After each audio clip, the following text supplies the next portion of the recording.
What it do, what it do, what it do? It's your boy Sally Sell, Juicy the Legends. Man, So Crazy TV collaboration. And we got that boy, MadeLife Goobie, man. What's good, baby? Already, man. What's up with y'all boy, man? You know what time it is, man. This long overdue interview, man. You know what it is. Mess with y'all boy, man. Make this shit happen. Y'all bringing that real life to the motherfucking scene, man. So it's on the much that I had on my little touch with y'all, you know. Yeah, for sure. You know, so what I can salute, triple, double, whatever I gotta get y'all right now. Y'all get y'all flowers, man. For real. Appreciate that, bro. Yeah. Appreciate that. So we're gonna start from the beginning, man. Tell us about your childhood, man. How you came up, bro? Pretty much my childhood, I came up pretty much right here where I'm at, where I'm shooting this at, you know what I'm saying? You know, the house we between is the house that I ran between. My house, my grandma's house, you know what I'm saying? Right here on Prosperity. And also I gotta represent that Veridition, Okay. 1012 Trinity, come up on there. That's day one block, Wisdom Ave, day one block, Prosperity, day one block. You know what I'm saying? I come up like that. Pretty much saying, you know, my lifestyle like everybody else ain't no different. Can't add or take on from nobody else that come up in the Jackson environment as far as hood to hood, surviving, you know what I'm saying? And basically as I come up, raise a hustle, that's in my blood, you know. That's pretty much about it, man. And as far as come up, you know, if you want, like, what part you mean come up? It's a lot of parts to come up. You know? Speak on it, man. Speak on the hustle, man. Ever since that hustle. Like, I can speak up on that hustle side. Like, man, I come up straight up, man, like a kid hustle. Like 5, 6 years old from the door, man, with a 9 later. Gonna give me $1 later. You feel? Get some candy now, I'm gonna get $1 later. For real, man. I was selling that candy, man, like 5, 6 years old, man. That was that first little hustle. And if I got something from you as a kid, I gave it back. I don't care if it was $1, I knew gonna pay back. So that's my motto. And as far as that hustle in me, you know what I'm saying? I come from that bloodline of hustle. So as far as that candy game, you know, I used to, nigga, this real shit. Like, I used to goddamn it do numbers. You know what I'm saying? As a child, I'm doing numbers, thousands a week. You know what I'm saying? I'm 10, 11 years old, making $2,000 a week on candy. You know what I'm saying? For real, I'm paying bills. My mama gone, long live her. She a vouch for it, but everybody else gonna tell you I'm self-made little nigga since 12. For real, I'm handling my own. You know what I'm saying? Strictly out candy. And then, you know, just strictly like that. That what created that hustle in me to make me just want to get my own. But that come from just being honest, man. I come up in the hood like everybody else, but shit, I thought we were rich because we had love. My daddy was a hustler, so I thought we were rich. So it was a lot of shit a nigga was getting that I could say some of the other kids, I'm like, damn, you know, my Nike came a little quicker. My Nintendo game came a little quicker. For sure. And so that shit there had a nigga like, yeah, I thought I was rich as a kid. 9, 8, all that shit. You know, that little whoop-de-whoop. You know, mom and daddy balancing, and that unbalance just changed me to mental. Where my mental changed to where I knew I had to get it, cause what you got can be gone, but you can get that again. Right. So I just got up on it, man, and I ain't never took shit for granted ever since then. You know what I'm saying? And we come up, man, I love it. I come up in a lovely family, you know. I ain't gonna say no goddamn broken home, but bittersweet. You know how that shit, they just work out with mom and dad, so I go back with grandma, and we thug it out like that. And man, from there, man, I went from sleeping in Lamborghini beds, man, shit, to floors and couches. So that shit that made the real hustle in me. You know, the humble side, you feel me? But I shit still didn't felt rich with the love of the family. Cause I come from a good, lovely bed, like we God-fearing, lovely family, man, that just instilled some shit. That shit was all good. My cousin gave me a couple, and we good. You know what I'm saying? How we gonna move with them? So from there, man, I just went from, I went to Walton. So y'all, this is, you know, statute of limitation up. I did numbers at Walden with 9 ladies and gummy bears, you feel me? Then I went to Rowan with that thing. So by the time I got to Rowan, that hustle, my mind was a little more like, yeah, I want to keep them pants starched up, them Jabos starched up with that stay flow. If I ain't had no stay flow, we use flour and water. For sure. Instead of, you feel me? OG. So yeah, make that stick. And so Jordan won't come quick enough. So that made me like, someday, hey, I ain't getting them Jordan. So, you know, them 9 later turned to them candy bag, turned to them bags, them little 15 by 15. But that didn't, you know, that was just then. So, you know, that's how that hustle come in a nigga, man, the way you just like, all right, you know, as a kid. So by the time I got on, man, to high school, 833 shout out. For sure. Yeah, little nigga board out. Yeah, out top. I was already in there, you know what I'm saying, hustle. The candy still was just pushing. By the time I got there, though, nigga couldn't believe, man, we doing $3,000 a week on candy. For now. sure. You know, so it was serious, you know what I'm saying? And man, I go by. Hold on, I got to bag it back, man. On paper food stamp. Why I have rack aid, a paper food stamp. Right. You feel me? Before the word racks was out. But I had a bunch of food stamps. But yeah, we gonna read that thing up. On that candy. Sack of say, family dollar. From there, candy do what it do, turn to what, you know, other thing we ain't gotta speak up on. Right. From there, they'll also just in a nigga, you know, tap in with the streets. And from there, I always knew like I was a little different. I got my game, I ran my big cousin, so all us pedal in our own way, you know what I'm saying? So I could say they feet were stepping a little harder than mine. So I knew how to step from their big footprint and how to place my little footprint in theirs and which way to turn my foot, because they foot goddamn going flicky, you feel me? So I was kind of trying to use this just learn to play. My daddy, when he street mentality, he was gaming me anyway. I got that shit from in-house, you feel me? Before I hit the street, you feel me? So yeah, check them songs, y'all can get that later on though. But at the same time, you know, I'm running with big cousin them, Fred, Cake Boy, Quinn, my brother Shake and Bake, Aaron, Pookie Lee, Kiki, I got named Jane Lee, I just got named all my guys, cause we come up like that. It's a lot. Hold on, Burl. How the hell I ain't gonna forget Burl? Gotta say Burl. Jason, man. I just got to name my big cousin because salute to them, man. For the, you know, that's me. You feel me? I took all they, cause they older, so I took all their game and just balled it up and won and made it my own and knew my do's and don'ts. For sure. And so I ran like that. And at the same time, you know, from there, man, we just end up, we just doing our hood thing, you know, peddling how we peddling, you know, being hood, just surviving, bro. Can't add or take nothing from it, you know what I'm saying? Can't glorify shit, there ain't even no need for it, but we just surviving and just trying to make it what it is, just being from where we from and what we wanted at that time. So shit, I can say about 15, 16, man, shit, ain't no looking back, you know what I'm saying, like that. You don't know about the rap shit now? I'm gonna bring it back a little bit, man. Yeah, go on, you take me back so I just won't be rolling, you know what I'm saying? You speak about 833, man. I don't know if you remember this, man. Yeah. But y'all had a little click, like you said, y'all was selling the candy, man. Yeah, come on, talk about LBD, man. LBD, man. Speak on that, bro. I need you to elaborate on some of that, bring that out. That LBD, all right, nigga, all right, that come along with me learning to grow into my own thinking, you know what I'm saying? For my big cousin, I'm becoming my own self leader in my own leadership.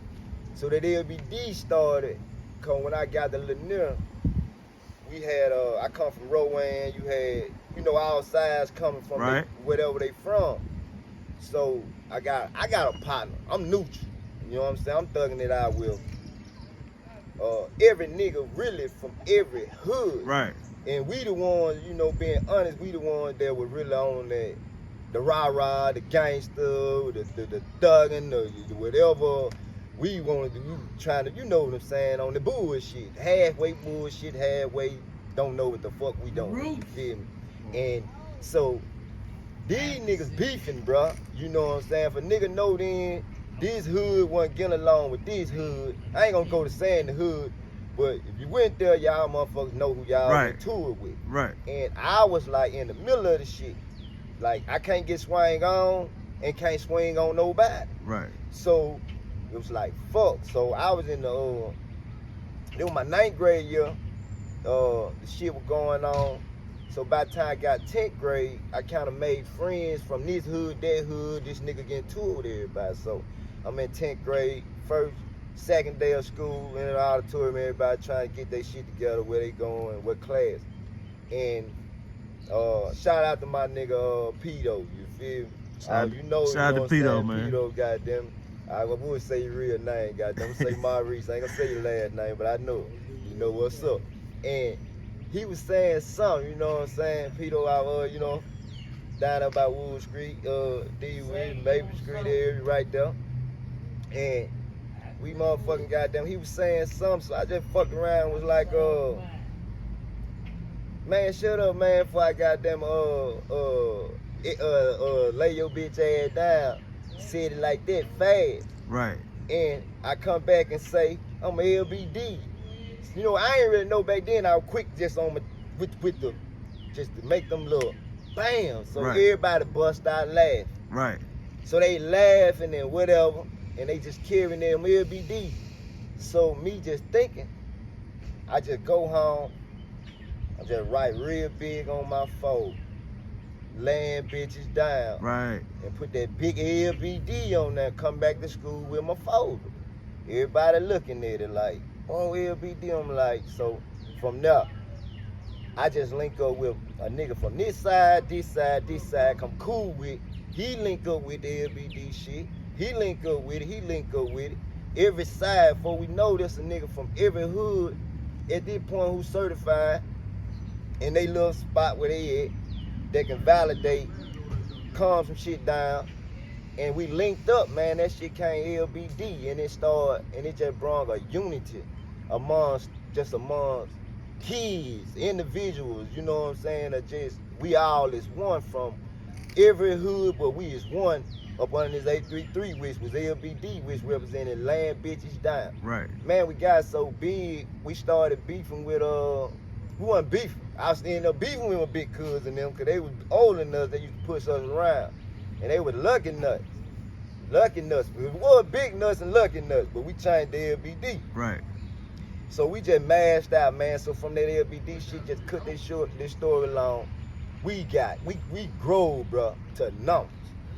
This shit started with 10th graders, went to 9th grade, went to 11th grade. We just grow with it. Niggas wanted to be LBD females. For sure. To where we got so big, I made a big old poster. If anybody remember, I remember that. Pep rally. I draw a poster big as the motherfucking goddamn it, billboard these niggas see today. That bitch said LBD. And what happened, everybody in the school signed it. And I got a call from the school principal. They was like, hold on, I'm starting a game. So I had to change it to Little Near Bulldog. Right. And it's legendary, you feel me? So, but that shit went from school to school, man. We had to leave school, man, because I had to get to it, man. I ain't gonna lie, I goddamn went to some school like 3 years straight, man. I'm one of the smartest motherfuckers y'all looking at. I went to school all year round like a Chinese. So I went to every summer school. I went to Forest Hill, Callaway, Bailey. So I took that shit around every summer, you hear me? I'm in every summer school. So I took this shit around every summer school. We done recruited niggas from everywhere now though, man. I remember we left school, man. Nigga said a nigga had a murder, started LBD, man. We left to go beat up my own partner. Then we put him down, you know what I'm saying? And then, the LBD shit, man, still lives there. Shout out to Mr. LBD. I might have started to put it on the map, but look, my nigga Robert, you know what it is, Mr. LBD. Oh, yeah. Shout out to you, my nigga. He already know it. That's his shit, you feel me? He stamped that shit. He running with it to this day. Go check his Instagram, goddamn. Hey. Yeah, that's funny though. I'm glad you brought it up. Oh yeah, I had to. Yeah. I want to to ask you something else, Goobie. You was always known for being fly, man. Do you remember when y'all had the Air Force Ones with the coach on it, matching the pants and all that, man? Where your style come from, man, being fly? Man, you fucking with me. You fucking with me. Yeah, alright. That style come from, man, that style come from, man, my daddy, man. You feel me? Free my daddy, man, yeah, for real. He gonna pop it. Like, my mama too, she gonna make sure, you know, that sharpness, man, we was, He hit me with one then. For sure. Man, listen, like, that come from, bro, like, man, we ain't play no game, man. We still be on, you know what I'm saying? Like, shit, I can blame it on my daddy. This shit I've been clean my whole motherfucking license, Oshkosh. Right. You know what I'm saying? For that little Casa turning that alligator with Oshkosh, we fresh with that shit. And I can't tell you where this shit really come fresh from. Yeah. Man, I'm telling you, heel figure was plentiful. For real. You know what I'm saying? But that shit come from my daddy, man. My dad a fly guy, though. You know what I'm saying? He a fly guy. My mama fly lady. Long live, you know, R.I.P. my mama. You know what I'm saying? They both just some fly individual, and they just put that fly in me. So that's like I said. At one point, you know, this shit was plentiful, and then when that shit went to twist, and you know how life goes. It left, so that made me want to hustle to go keep up with them joints, keep up with them Arajas, you know what I'm saying, all them shoes. So I kept that fly with that state flow from then and there. So by the time I got to high school, the hustle game was just, you know, I'm doing what I'm doing and where I'm gonna keep that fly coming, and man, it was already in me, like just to go get them clothes, you know what I'm saying, like an average kid. Shit, they sold this shit to me. I should stacked all that motherfucking money up though. Hey, at the same time, man, that shit just made a nigga like, man, I can't explain it, man. Them clothes just, that shit was natural, man. I gotta get back to my mom and daddy, cause they were laying it on the bed before I knew what it was, and I put it on. So by the time I had to keep up with it. You know, I just had to keep up with it, especially that peer pressure and image. Like anybody else, I know I was on it. You know, I can truly admit it at this time. It was on that peer pressure to stay fresh, man. Like them shoes coming out, I can't let him have them and I not have them. So I'm going to get them, whatever come out, man. The Burberry, the Gucci, the Coogee, we were popping that shit back then. And I gotta say this shit too. Nigga don't know what I'm saying. R.I.P. to my nigga Quaver Jones. For sure. Cause that was one nigga that made me wanna hustle. I'ma say that. That was one nigga that made me wanna put them clothes on. Cause Quaver was popping that shit. You know, wearing that shit before we knew what that Coogee was. Cause we were kids, but he had that shit on. I gotta get that shit. So R.I.P. to Quaver, he gave that shit to a nigga ass before a nigga just really knew what it was as a peer. Dude my same age, my partner that was rocking that shit, and I knew like I gotta get like Quaver. Right. Yeah, and that just really made me step it up to get into that Gucci, that Coogee, that Burberry and all that shit like that, you know what I'm saying? Not just glorifying that shit, you know, no clothes and shit, but at that time, that what a nigga wanted.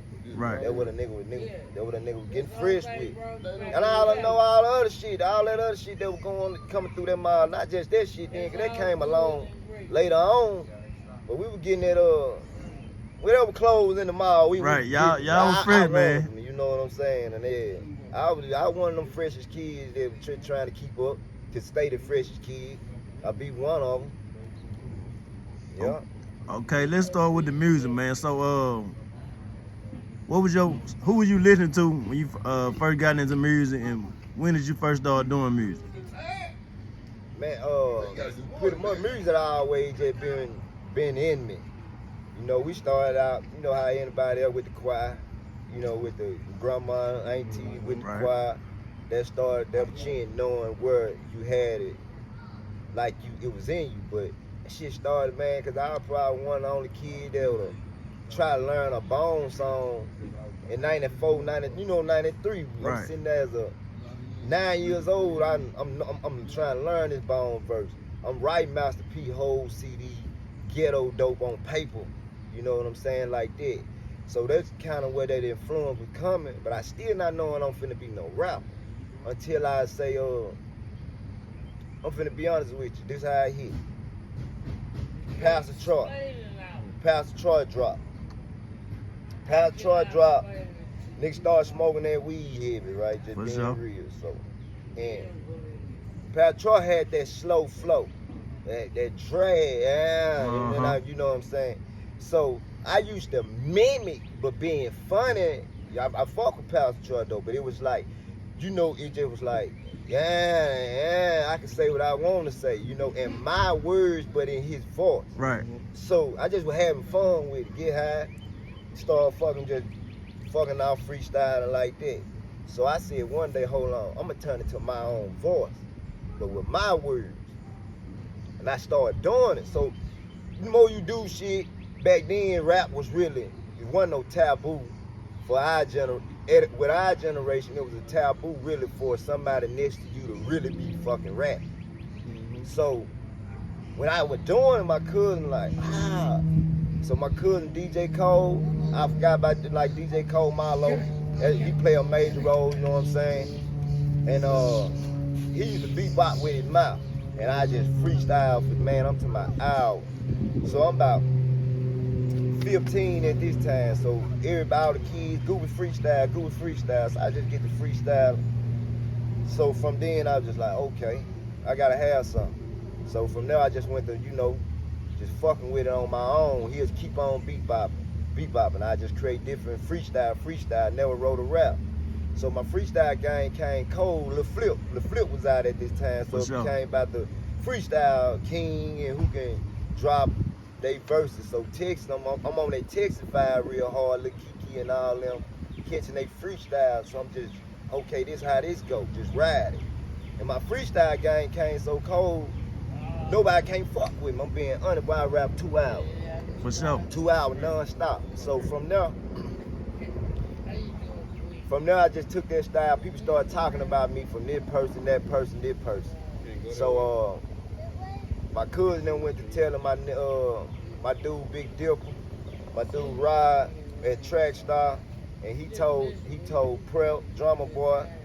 At the time he told Drummer Boy, and they were just getting their studio off the ground. And he had his beat machine, so I used to go over there. Me and my cousin, we'll be messing with the beat machine, and I just start getting my flow together. Still ain't wrote no rap, but freestyle. I ain't know how to really count bars, how to count the bars, or how to place the hook or whatever right there. So from there, like my cousin, he just where I was.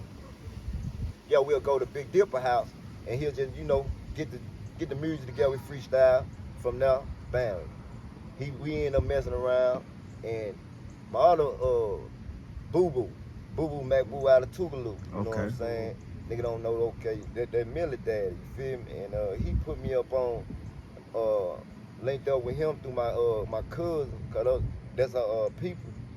And we would ride him every day. I'm just, going hard with the rap, just rapping. And he messed around and told Hustle Montana, my nigga Charlie, you feel me? Long live Charlie King, you feel me? That's my dog, you know what I'm saying? One of the coldest with it. And so when he told Hustle just was told him, man, come pick me up. Nah, he picked me up. So I went and met Hustle and met him and his brother. His brother Sean. So they were like, man, so you that little boost and all that. Like, yeah, I was just like, okay, now me, you know what I'm saying? So they told me, nigga, go on freestyle. So I freestyled so hard, they thought I wrote my shit. But at this time, I ain't never wrote nothing. So they were like, nah, you rap this shit back, nigga, we gonna fuck with you, nigga, we gonna get you right and all that. So they goddamn it, pretty much told me, put his name in it, put his name in it, rap about this chain and all this. So I come back and freestyle everything he told me back into that rap. Hit him with that, you know what I'm saying, that cold flow. So from there, they were like, they fucking with me. So all of a sudden, I'm like, all right. Then I get they son, what it was, one night, they sent me, I get the call. They sent me, and they sent one of their dudes come pick me up. So when he come pick me up, they tell me they at the Birdland, they finna send somebody to pick me up. You feel me? I gotta be at school, you know what I'm saying? It's on a Sunday. But I'm really battling last year in high school at this time. I'm 17. So about this time, that's when he pretty much tell me I'm finna come pick you up. So he sent somebody to pick me up. So I go to the Birdland downstairs. You know what I'm saying? Nigga know I walked in that bitch. And I did this just freestyle, you feel me, cold. And that when every nigga, you know what I'm saying, from the hood, everybody went to looking at me a little different, like, I ain't no Goobie, Goobie rap. Right. Cause I really kept that shit quiet, you know what I'm saying? Cause in high school, we had the younger things, all my nigga Dre, my nigga Nut, they were doing their thing and shit like that. But I was just quiet with my rap. And a lot of people didn't know. So when next day I get back to the hood, everybody like, Goobie, boy, you rap, you know what I'm saying? You know they seeing who I'm with. And they like starting to validate the shit that I'm doing. My mama and them didn't even know I really just rap. Nobody know I really rap. Right, just right. Being honest, I just went in there and just killed. Come up out there, motherfuckers. From that day, my nigga and them ended up getting the studio together. And they did their thing. We were MadeLife. I created the MadeLife name. Right. And they asked them if the label ran with the MadeLife. And we had the MadeLife. And pretty much worked out as a whole with us at that point. So they ran with the MadeLife. We went with Sunshine. We started, I really pretty much went kind of with like, which way I'm gonna go by this shit, you feel me? Cause they were peeling how they were peeling. And the situation come up, and one of them got, had to go sit down for a minute. So that kind of threw the situation off. So I just went my way, they went their way, they ran with their MadeLife. So we just ran our way. I ran with Sunshine, you feel me? We started, me and my nigga Money K, my people Money K had got out of jail. And so we ended up linking up and we started Sunshine. I mean, our sun always shine regardless, you know what I'm saying? But somebody ended up having it. But we had pumped so much behind that shit to where they were with us, you know what I'm saying? So when I linked back up with Charlie, and cause they was still my dude, we still locked in, and I realized, hold on, they ain't even running with that MadeLife shit. Like fuck that, it's just mine, you know what I'm saying? I started that name, you know what I'm saying? So I got it back. So I just like, I'm gonna run with it. So I ran back with it, and he respected it. He was like, I see you running, you know what I'm saying? It was all love. And when I ran with that MadeLife, we end up just putting that work in, man, as far as throwing our own shows, our own part. I started realizing, like, coming up in this, nigga wouldn't put you up on no show. Right. You know what I'm saying? But at this point, hold on, I'm just jumping the gun. By this time, I ain't never went to the studio yet, though. I wrote my own song, you know what I'm saying? No bars, just straight songs. So once they knew I was going real hard with it, that's when the studio came and everything was coming, but it didn't work out. So I'm just gonna fast forward past it. So by then, though, when I end up realizing I'm gonna do this shit on my own, so I just CEO'd up. So pretty much I went and started laying my song down. I just writing a few of them. I wrote my first 4 songs. Then after that, all of a sudden the pen just disappeared. You know what I'm saying? I write the song quicker than it hit the paper. Right. So I ended up dropping that first volume, that volume 1, and we dropped that That's On Everything. When I dropped that That's On Everything, we started fucking the clubs up just around the little area from Third Edition, down to Mega of a little club, Killer JD spot we just performing in, man, and Palm Beach and all those spots right there, man, Hamps, we performing in them. And from there, man, I can just say, that's how I end up, getting that project together, just getting that buzz to say Goobie rap, man. Okay. Like, okay, Goobie rap, man. I want to ask you something. Gone off that Goobie. You want to talk about that? You had the city, bro, with that gone off that Goobie, right? See, I dropped that volume 1, 2000 and 2006. 2006, Gone Out Groove Volume 1, 2006. And then they put the buzz, like I said, they put that buzz to where Goobie rap now. Yeah. So, but I went back in my bag, like, okay, I'm finna go back in my bag. So, man, I really wrote that album, man, like, straight just sitting, man. My Escalade used to park in this driveway and that driveway. I wrote it strictly just sitting in the Escalade. No Right. pen, no pad. I gotta say this, you feel me? Like, I'ma look in the camera, they gotta know this. And I mean no pen, no pad. And the freestyle game is dumb. I'ma get to that too. But I don't write, but I don't freestyle. If you heard any music, any product, any I don't write. I can write a song right now with my hand duct tape, my lips shut, my eyes closed, and I can write it then repeat it back to you again before we hit the studio 1,000 times. You see what I'm saying? But no pen, no paper. So that's how I wrote that album. So when I wrote that album, we just applied the pressure. I got the element on how to market the game. So I was like, okay, we went and got Stacks. Right. We hooked up. Stacks was hosting these mixtapes around here right now. He started heating up. You know what I'm saying? He was already hot from the block where doing his thing from there. So we went and got Stacks. When I hit up Stacks, we got Stacks to host the mixtape. Stacks hosted. Brought that motherfucking flavor to that bitch. You know what I'm saying? And by him validating it, it stamped it anyway. By us just being hood dudes and we good from hood to hood, that validated the shit too, you feel me? For the hustling, just way we move. So from now, nigga just put that energy and that money behind that shit, bro. Right. The energy and that money behind that shit. And I say, we rented out Floods. I ended up fucking with Houston. My sister Pig ended up throwing a party at the at Flood. R.I.P. Pig. Pig brought that light to that project. Right. I gotta say that what people don't know, cause Pig was a popular girl. For sure. And For Pig sure. parties validated me as her little brother. Cause I perform and they, the women love me cause they love Pig as they love, I ain't talking about in that way, just they love me because I was right up under her and they just fall short cause her spirit didn't fall short as how I am, you know what I'm saying? So Pig brought that energy to that project and she promoted it with her friend. So when we moved, bro, we was 50 girls deep with 50 dudes. Right. 50 pretty girls, you know what I'm saying? 50 real dudes, you know what I'm saying? And then it just linked, you know what I'm saying? With this person, we talking about word of mouth, no internet, man. We hit the ground running, you know what I'm saying? Store to store, street to street, car to car, person to person, putting it in a face, you know what I'm saying? CD to CD. And I dropped that Goobies in effect. They put that on the radio at a time where a young nigga like me wasn't putting no music. They wasn't paying to put no shit, you know what I'm saying? Whatever. However, to get that shit on the radio, however you need to get it there, they wasn't doing that shit. I went there. I went all the way to road, man. We got Floods hooked up with Houston, man, and dropped that motherfucking CD on my birthday. I dropped it on my birthday. But it was a drop, but wasn't a full release.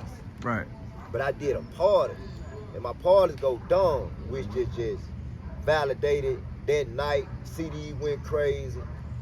All of a sudden, in a month, man, it was November the 15th. By December the 15th, Northside was mine. You know what I'm saying? Sorry, anybody don't feel different. Go check. I got the flyer. I'm gonna go in there and get this poster to show y'all for Northside was mine. You couldn't do a venue without hollering at me. You know what I'm saying? And Lil C had the West. Yeah. Right. Point blank period. Yeah. Lil C had the West. And everybody else was doing their thing. Shout out to Street Fam Gang. Them boys were pumping us out. Yeah. It's a lot more. I'm just gonna stick with what right there, bro. It's a lot more pumping, but I just know like you drop that venue on that knob, you had to get me to open out the headline. Right. And there ain't no cocky shit that humble as I can see. You feel me? And C was there, and if you brought C to the north, and if I was on there, C was gonna headline. Right. Cause C was that nigga goddamn in the city. Yeah. They just humble as I can see it. Yeah. And that's just the way it went. And at that time, we were killing this shit, Jew. And that was that volume 2, fuck the streets up, real deal, man. Real deal. And you know, and then I'm gonna say this, I'm gonna let y'all get y'all course, cause I know a lot of people like, you know, but my sister, we sold floods out. I bought we did floods again, Mars South. I bought them, all ladies, you know, everybody free, drink free, we fuck the bar. Do you hear somebody gonna tell this story too, you know? Give me all the liquor out the club. Yeah. Right. Give me all of it. You know, and that just fucked it up too, cool. I bought the bar at the time, like I bought the fucking bar. I bought the club. You feel me? At that point, long live Houston, he know, people know he gonna tell you, ain't no harm I can say it, man. We fucking around, they just stimulated. Who in the fuck is this guy? Not gonna go nowhere, man. I ain't gonna lie.